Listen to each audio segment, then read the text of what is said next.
Hello दोस्तों, कैसे हैं आप सब। मैं खुशबू सिंह आप सभी का आपके अपने इस चैनल एडो ज्ञान लर्निंग एकेडमी पे स्वागत करती हूँ। आशा करती हूँ कि आप सब बहुत अच्छे होंगे।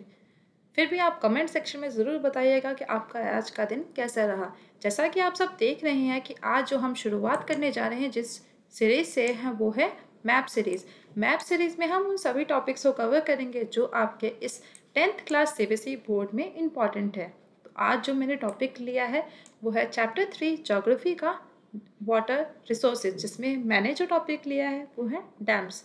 तो मैंने यहाँ पर उन सभी डैम्स की लिस्ट बना दी है जो आपके पेपर के पर्सपेक्टिव से इम्पॉर्टेंट है। तो चलिए आज के इस लेसन की शुरुआत करते हैं। तो आज हम इस लेसन में पढ़ने वाले हैं कि डैम्स क्या होते हैं, रिजर्वियर क्या होते हैं, उसके बाद डैम्स के क्या इम्पोर्टेंस है एंड कुछ इम्पोर्टेंट डैम्स के बारे में भी जानेंगे। हाईएस्ट डैम कौन सा है, लॉन्गेस्ट डैम कौन सा है, ये भी जानेंगे एंड उन डैम्स की लोकेशन जानेंगे कि हमारे इंडिया के मैप में उन डैम्स के क्या लोकेशन है। तो चलिए आज के इस लेसन की शुरुआत करते हैं। तो सबसे पहले हमारा जो टॉपिक है वो क्या है कि डैम्स क्या होते हैं। डैम्स, तो डैम्स को मैं हिंदी में बताती हूँ। डैम्स क्या होते हैं? बांध। अब बांध का क्या मतलब होता है, चलो नहीं समझ में आ रहा है तो मैं इसको और सिंपल कर देती हूँ। बांधा। अब बाधा वर्ड तो सबने ही सुना होगा। बाधा, जैसा कि हम एग्जाम्पल लेते हैं, सबसे बड़ी बाधा क्या है कि हम जो पढ़ रहे हैं वो हम भूल जाते हैं। तो ये हमारी लाइफ की सबसे बड़ी बात है। तो ये क्या हुआ? हर्डल हुआ। तो ये यहाँ पे जो डैम है वो भी एक हर्डल का काम करता है, एक बाधा का काम करता है, एक बैरियर का काम करता है। किसके लिए बाधा बनता है? फ्लोइंग वाटर में। पर ये फ्लोइंग वाटर के लिए नहीं, ये एक्सेस फ्लोइंग वाटर, जो भी एक्स्ट्रा फ्लो करता है वाटर को, उसके लिए बाधा का काम करता है। तो हमें क्यों ज़रूरत पड़ी इस बाधा यानी इस डैम को बनाने की? क्योंकि जब भी रिवर में ज़्यादा वाटर हो जाता है, फ्लड की सिचुएशन आती है, तो वो क्या करता है, हमारे लैंड सरफेस पे, मतलब हम जहाँ रहते हैं वहाँ उसका एक्सेस वाटर आ जाता है। तो क्या करता है, वहाँ जो जो कोस्टल एरिया पे लोग रहते हैं उनके लिए प्रॉब्लम क्रिएट करता है। बाद में वो फ्लड की सिचुएशन हमारे सेटलमेंट एरिया में यानी हमारे घरों में आ जाते हैं। तो हमने डैम को बनाया। डैम्स में सबसे इम्पॉर्टेंट क्या टॉपिक है? रिजर्वियर। तो जैसा कि आप इस पिक्चर में देख रहे हैं, ये हमारा एक डैम है। डैम के थ्रू देख रहे हैं कि डिफरेंट चैनल्स के थ्रू वाटर फ्लो कर रहा है। जब ये वाटर फ्लो करके एक एरिया में एक्यूमुलेट हो जाता है तो हम उसको क्या बोलते हैं? रिजर्वियर। बाद में हम इसे आर्टिफिशियल लेक बना देते हैं और इस लेक का कोई पर्टिकुलर नाम भी रख देते हैं। यही वो मैन मेड आर्टिफिशियल लेक है जो डैम से बनते हैं। तो ये है रिजर्वियर। आई होप सभी को समझ में आ गया होगा कि रिजर्वियर का क्या मतलब है। फिर भी मैं एक बार फिर से बताती हूँ। जब भी डैम से वाटर फ्लो करके एक जगह एक्यूमुलेट होता है, उस जगह में रुक जाता है, उस एरिया को हम कहते हैं रिजर्वियर। देन डैम का क्या इम्पोर्टेंस है? तो सबसे पहले मैं आपको एक छोटा सा एग्जांपल देती हूँ। पहले हमारे पास एक रिवर थी, कोसी। कोसी रिवर को सौर ऑफ बिहार कहा जाता था। सौर ऑफ बिहार क्यों? मतलब बिहार के लिए बहुत दुख का रिवर था। क्यों? क्योंकि वो हर साल फ्लड कॉज कर रहा था। अब उस फ्लड को रोकने के लिए हमने क्या किया, वहाँ पे एक डैम बना दिया। उस डैम का क्या नाम रखा? रिहन डैम।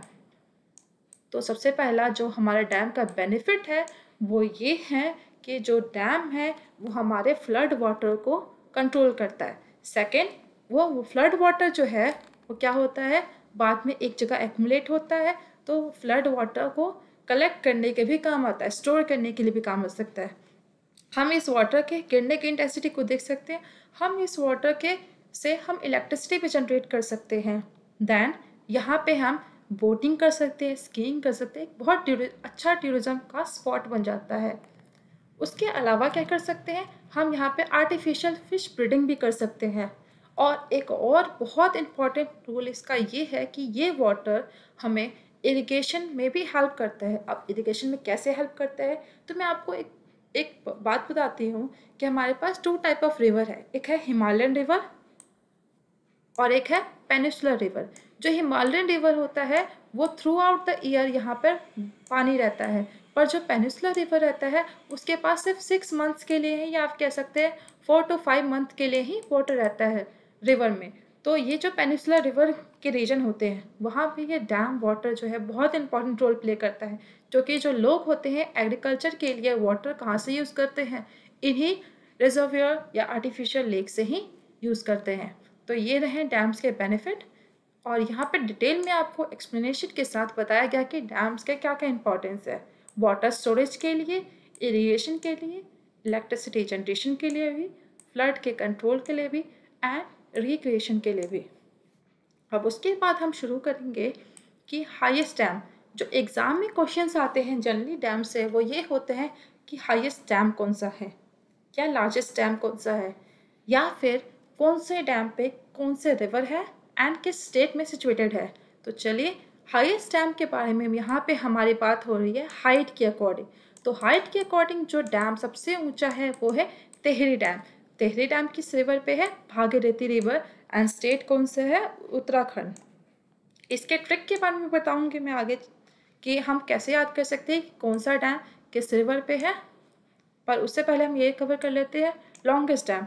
लॉन्गेस्ट मतलब जिसकी लेंथ बहुत लंबी हो, तो वो है Hirakud dam.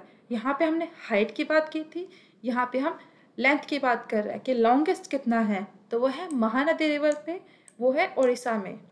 Then largest dam will be same जैसा कि हाईएस्ट डैम है, तो यहाँ पे भी तेहरी डैम जो कि भागीरथी रिवर पे है एंड वो उत्तराखंड में है।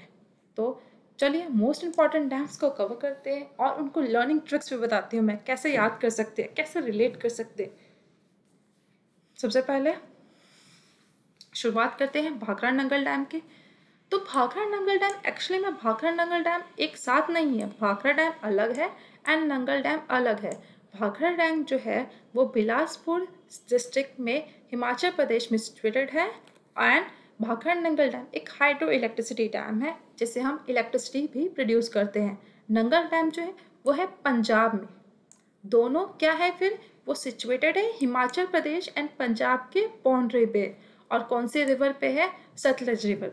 तो हम इसे याद कैसे करेंगे कि भाखड़ा नंगल डैम किस रिवर पे है, कहाँ किस स्टेट पे है। तो इसका एक तरीका ये है कि हम भाखड़ा से याद कर सकते हैं भंगड़ा। अब भंगड़ा कहाँ करते हैं, पंजाब में, तो हम उससे याद कर सकते हैं कि भाखड़ा नंगल डैम जो है वो पंजाब एंड हिमाचल प्रदेश में है। देन तेहरी डैम, अब तेहरी डैम किस रिवर पे है, भागीरथी रिवर पे है, एंड स्टेट कौन सा है, उत्तराखंड। तो इसको लर्न करने की क्या ट्रिक है कि हम उत्तराखंड का यू ले लेते हैं एंड तेहरी का टी ले लेते हैं। तो यूटी यूनियन टेरिटरी से भी याद कर सकते हैं कि you for Uttarakhand and T for Tehri. अगर उससे नहीं याद होता तो हम ये भी देख सकते हैं कि इनका जो फर्स्ट एंड सेकंड लेटर है वो भी यही डिनोट कर रहे हैं, you for Uttarakhand and T for Tehri. तो हम इससे भी याद कर सकते हैं। दैन थर्ड डैम हमारे पास है हीराकुड डैम, जो कि किस रिवर पे है, महानदी रिवर पे है, और किस स्टेट पे है, उड़ीसा स्टेट में। तब हम इसे कैसे याद करेंगे, तो हम कह सकते हैं कि जो यहाँ से महानदी से हमने क्या बोला कि महारानी का जो हीरे का हार था वो कहाँ गिर गया, वो गिर गया नदी में। तो हम इससे ऐसे याद कर सकते हैं कि महानदी जो महारानी का हीरे का हार था वो कहाँ गिर गया, नदी में। तो महानदी रिवर पे कौन सा डैम है, हीराकुड डैम है, जो कि कौन से स्टेट पे है, उड़ीसा स्टेट पे। देन नागार्जुना सागर डैम। अब नागार्जुना सागर को कैसे याद रखेंगे कि वो किस रिवर पे है, तो हम यहाँ से अर्जुन वर्ड ले लेते हैं कि अर्जुन वर्ड जो है अर्जुन एंड कृष्ण। अब अर्जुन एंड कृष्ण का रिलेशन हमें अच्छे से याद है कि महाभारत में उनका रिलेशन कैसा था। तो हम ये कह सकते हैं कि नागार्जुना सागर डैम जो है वो कृष्ण रिवर पे है। तो हम रिलेट कर सकते हैं कि जहाँ नाम अर्जुन का है वो किस रिवर पे होगा, कृष्ण रिवर पे। तो ये किस पे सिचुएटेड है बाउंड्री के, आंध्र प्रदेश की बाउंड्री एंड तेलंगाना की बाउंड्री पे। देन सरदार सरोवर डैम को हम कैसे याद कर सकते हैं कि वो गुजरात में है। तो अभी हमने बहुत रिसेंटली ये पढ़ा था कि जो सरदार वल्लभ भाई पटेल की मूर्ति है वो सबसे बड़ी स्टैचू कहाँ पे है, वो गुजरात में ही है। तो हम उससे भी याद कर सकते हैं कि सरदार सरोवर डैम कहाँ पर होगा, वो भी गुजरात में ही है, और किस रिवर पे है, नर्मदा रिवर पे। Then Rihand dam. अब रिहन डैम को मैंने अभी एग्जाम्पल दिया था कि कोसी रिवर का, जिसे हम सोर ऑफ बिहार कहते थे। तो रिहन डैम को उत्तर प्रदेश में है, तो उत्तर प्रदेश का यू ले लिया एंड रिहन का RI ले लिया। तो हम इसे ऐसे याद कर सकते हैं कि जो यूडी है वो कहाँ पर है, उत्तर प्रदेश में रिहन डैम है। यूडी मूवी तो सभी ने देखा ही होगा, तो उससे भी रिलेट कर सकते हैं। तो रिवर कौन सी है, रिहन रिवर पे है, जो कि एक ट्रिब्यूटरी है किसकी, सोन रिवर की। Then comes Tungabhadra. अब तुंगभद्रा जो है, तुंगभद्रा रिवर पे ही है, जो कि एक ट्रिब्यूटरी है कृष्ण रिवर पे। अभी हमने एक और डैम भी पढ़ा था जो कृष्ण रिवर पे था, वो कौन सा डैम था, कमेंट सेक्शन में ज़रूर बताइएगा। देन किस स्टेट में है, तुंगभद्रा में है। Then Rana Pratap Sagar dam. Rana Pratap Sagar dam किस स्टेट में है, राजस्थान में, जो कि एक किस ट्रिब्यूटरी पे स्टैब्लिश है, चंबल रिवर ट्रिब्यूटरी पे, जो कि यमुना की ट्रिब्यूटरी है। अब इसे कैसे याद रखेंगे, रावण मूवी तो सबने देखी होगी, पर यहाँ पे हमारी ज्योग्राफी की रा2 है। अब डैम में रा2 कौन सा होगा, राजस्थान एंड राणा प्रताप। चलिए अब मैं आपको ये बताती हूँ कि डैम मैप पे मार्क करने से पहले हमें ये ज़रूर पता होना चाहिए कि वो किस रिवर पे है। जैसा कि हमने अभी डिस्कस किया कि तो इसलिए ये जो सेक्शन है याद करना बहुत इंपॉर्टेंट है कि किस रिवर पे है एंड किस स्टेट में है, ताकि हम मैप पे मार्क करने में ईजी हो जाए।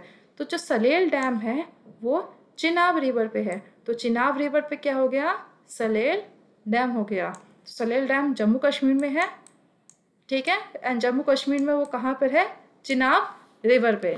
चिनाब रिवर किसकी ट्रिब्यूटरी है, ये कमेंट सेक्शन में आप कमेंट करके ज़रूर बताइएगा। Then Bhakra Nangal dam. Bhakra Nangal dam मैंने कहा था हिमाचल प्रदेश एंड पंजाब की बाउंड्री पे है, तो हम देख सकते हैं यहाँ पे कि भाखड़ा नंगल डैम जो है वो पंजाब एंड हिमाचल प्रदेश की बाउंड्री पे है। तिहरी डैम यूटी, तो किस स्टेट में होना चाहिए, उत्तराखंड में।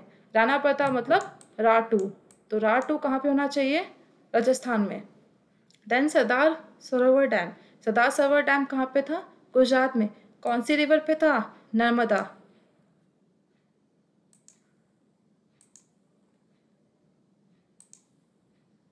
अब बात करते हैं कि कौन कौन सा हमें याद रखना है। तो हमें सबसे पहले याद रखना है सलेल डैम, बहुत इंपॉर्टेंट है।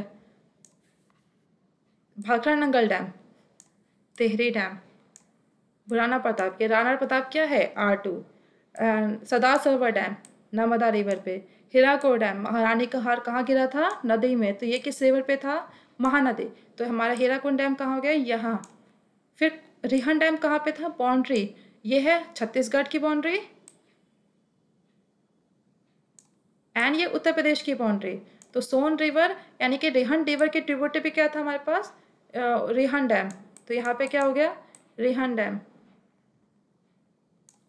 देन आते हैं नागार्जुना सागर। अभी मैंने बताया था कि नागार्जुना सागर जो है अर्जुन एंड कृष्ण साथ में रहते हैं, तो कृष्ण रिवर पे होगा एंड कृष्ण रिवर पे नागार्जुना सागर डैम है। फिर है तुंगभद्रा। तुंगभद्रा किस पे था, तुंगभद्रा रिवर पे, जो कि ट्रिब्यूटरी है किसकी, कृष्ण रिवर पे। तो कृष्ण रिवर पे ही 2 डैम है, एक डैम यहाँ है एंड एक डैम यहाँ है।